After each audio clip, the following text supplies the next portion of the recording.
গরম গরম রুটি পরোটা বা নানের সাথে এই রেসিপিটা যদি হয় না, তাহলে কিন্তু আরও 2-4টে রুটি বাড়িতে এক্সট্রাই করতে হবে। তো আজকের রেসিপি কিন্তু একদম ইউনিক হতে চলেছে। একদম স্কিপ না করে পুরো ব্লগটা দেখতে থাকো আমার বন্ধুরা। নমস্কার বন্ধুরা, welcome back to my channel Mukta's ওয়ার্ল্ডের আরেকটি নতুন ভিডিওতে আমার সকল বন্ধুদের স্বাগত জানাই। কেমন আছো সবাই? আশা করছি সবাই খুব ভালো আছো। তো বন্ধুরা, আজকে একটা একদম ইউনিক রেসিপি তোমাদের সাথে শেয়ার করব। গরম রুটি বা পরোটার সাথে এই রেসিপিটি হলে দুটো কিন্তু রুটি এক্সট্রা করতে হবে, এটা বলতে পারি। তো তার জন্য দেখো নিয়েছি এখানে 300 গ্রাম মতো পনির, আর এখানে সবজির জন্য নিয়েছি ক্যাপসিকাম কুচি, টমেটো কুচি, রসুন কুচি, পেঁয়াজ কুচি, আদা কুচি, লঙ্কা কুচি, আর এখানে নিয়েছি বেশ কিছুটা ধনেপাতা কুচি।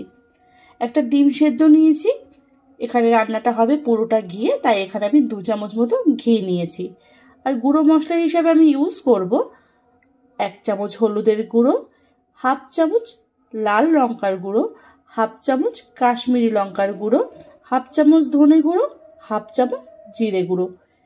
এত সুন্দর রেসিপি হবে এটা রুটি পরোটার সাথে বা নান, খুব ভালো হয় খেতে, একদম ইউনিক আর খুব চটজলদি হয়ে যায়। তো চলো কথা না বাড়িয়ে রান্নাটা শুরু করা যাক। তো দেখো, প্রথমে এই রেসিপিটার জন্য আমি এই পনিরটাকে একটা গ্রেটারের সাথে এরকমভাবে হালকা হাতে কিন্তু পনিরটাকে গ্রেট করে নেব।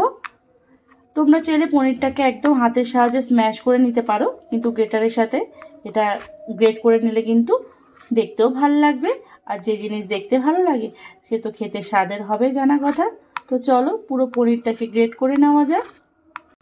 দেখো, এখানে কিন্তু পুরো পনিরটা আমি গ্রেট করে নিয়েছি গ্রেটারের সাহায্যে। এবার আমি গ্রেটার দিয়ে এই ডিমটাকেও কিন্তু ভালো করে গ্রেট করে নেব। যেভাবে পনিরটাকে গ্রেট করেছি ঠিক সেভাবে ডিমটাকে কিন্তু একটু হালকা হাতে কুসুম সহ আমি কিন্তু ডিমটাকে গ্রেট করে নিচ্ছি।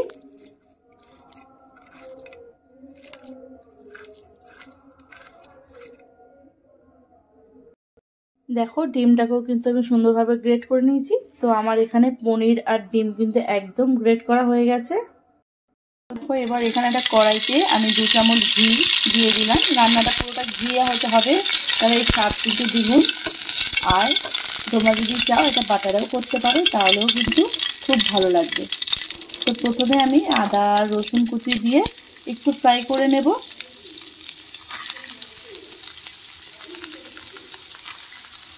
আর সাথে দিয়ে দেবো বেশ কিছুটা কাঁচা লঙ্কা, আর বাকি কাঁচা লঙ্কা আমি পরে ইউজ করব। 30 থেকে 40 সেকেন্ড মতো আমি একটু ফ্রাই করে নেব। আর আদা রসুন এগুলো কিন্তু একদম কুচিয়ে দিতে হবে, তাহলে ফ্লেভারটাও খুব সুন্দর আসবে আর মুখে পড়লে দারুণ লাগবে। 30 থেকে 40 সেকেন্ড মতো একটু ফ্রাই করে নেব। তোমরা চাইলে এই রেসিপিটা পুরোটা নিরামিষ করতে পারো, সেক্ষেত্রে রসুন আর পেঁয়াজটা কিন্তু স্কিপ করে যেতে পারো। কিন্তু রেস্টুরেন্ট স্টাইলে যেহেতু করব, একদম খেতে কিন্তু পুরো রেস্টুরেন্টের স্বাদেই হবে।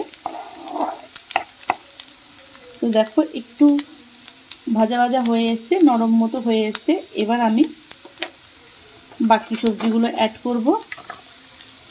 পেঁয়াজ কুচিগুলো দিয়ে দেব, একসাথেই সব দেব। পেঁয়াজ দেব, টমেটো দেব, আর ক্যাপসিকাম দেব। এই রেসিপিটা কিন্তু ক্যাপসিকাম মাস্ট। ক্যাপসিকামের ফ্লেভারটা এই রেসিপির স্বাদ কিন্তু অন্য মাত্রায় নিয়ে যায়, দারুণ লাগে খেতে।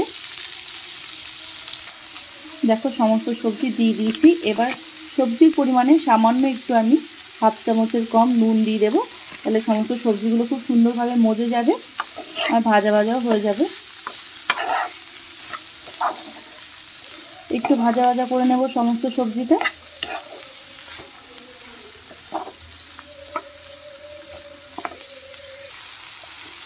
তো দেখো, পুরো সবজিটা কিন্তু খুব সুন্দরভাবে আমি একদম নাড়াচাড়া করে মজিয়ে নিয়েছি। টমেটোটা কিন্তু স্ম্যাশ করে দিয়েছি, তাতে কিন্তু স্বাদটা দ্বিগুণ হবে।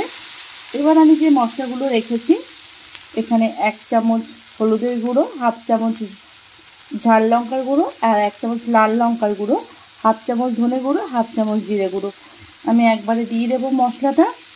আর যাতে মশলাটা পুড়ে না যায় তার জন্য অ্যাড করব সামান্য একটু জল। বেশি জল দেবো না, কেন রেসিপিটা পুরো একদম মাখা মাখা হবে। এবার মিনিট 5 আমি কিন্তু ভালো করে মশলাটা কষিয়ে নেব যতক্ষণ না কাঁচা গন্ধটা ছেড়ে আসছে আর উপর থেকে তেল ছেড়ে দিচ্ছে। তেল তো না, রান্নাটা পুরোটা ঘিতে হচ্ছে, তোমরা চাইলে বাটারও ইউজ করতে পারো। আর যদি তেলে করো, নামানোর আগে 1 চামচ মতো বাটার একটুখানি দিয়ে দিলে ফ্লেভারটা কিন্তু দারুণ লাগে খেতে। মশলাটা একটু কষা কষা হয়ে এসছে, এই অবস্থায় আমি দিয়ে দেবো 1/2 চামচ নুন আর 1/2 চামচ চিনি। চিনিটা স্বাদ অনুসারে। রুটি পরোটার সাথে যে কোনো রেসিপি একটু মিষ্টি মিষ্টি হলে ভালো লাগে। মশলাটা আরও কিছুক্ষণ আমি একটুখানি কষিয়ে নেব। অলরেডি তেল ছাড়া শুরু হয়ে গেছে, কিন্তু আর একটু নাড়াচাড়া করলে কিন্তু আমার মশলাটা পুরো রেডি হয়ে যাবে। তো দেখো বন্ধুরা, মশলাটা কিন্তু পুরো কষে গেছে, কড়াই থেকে কিন্তু মশলাটা পুরো ছেড়ে দিয়েছে।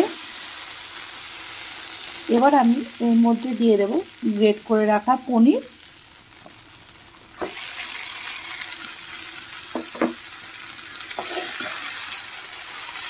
মশলার সাথে ভালো করে নাড়িয়ে চাড়িয়ে নেব।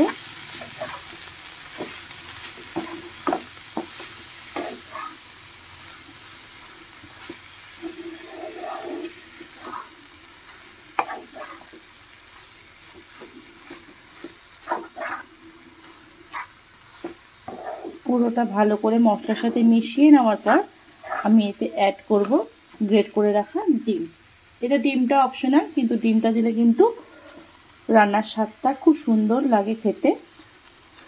শুধু পনিরও করা যায়, কিন্তু যেহেতু এটা পনির ভর্তা বা পনির ভুর্জি, তাই ডিম কিন্তু দিলে খুব ভালোই লাগবে খেতে। এটা আমার পার্সোনাল এক্সপেরিমেন্ট, তোমরা চাইলে এটাকে স্কিপ করতে পারো। এবার পনিরের সাথে আমি মশলাটা ভালো করে একটুখানি নাড়াচাড়া করে নিচ্ছি।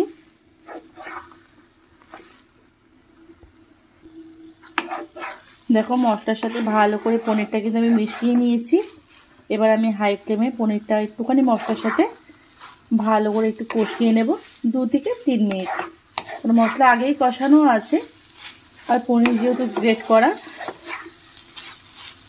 তাই কষাতে বেশিক্ষণ সময় লাগবে না। একটু কষিয়ে নিয়ে সামান্য একটু জল অ্যাড করব। দেখো পনিরটা কিন্তু একদম কষে গেছে। এবার সামান্য একটু জল আমি অ্যাড করছি, একদম সামান্য।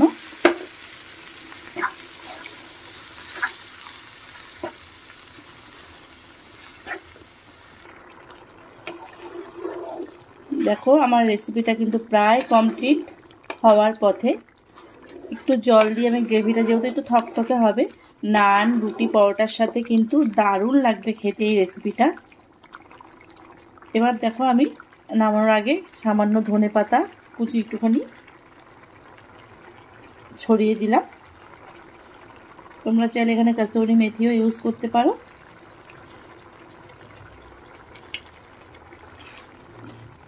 একটু মিশিয়ে দিয়ে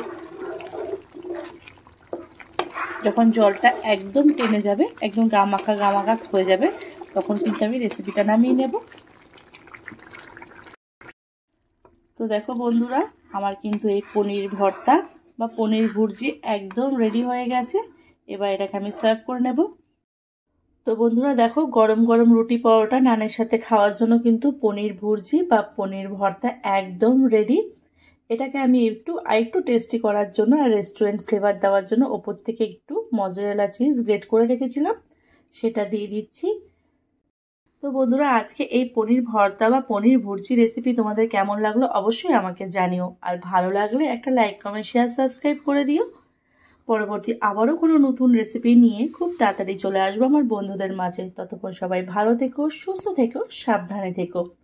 আজ আসি, টাটা, বাই বাই।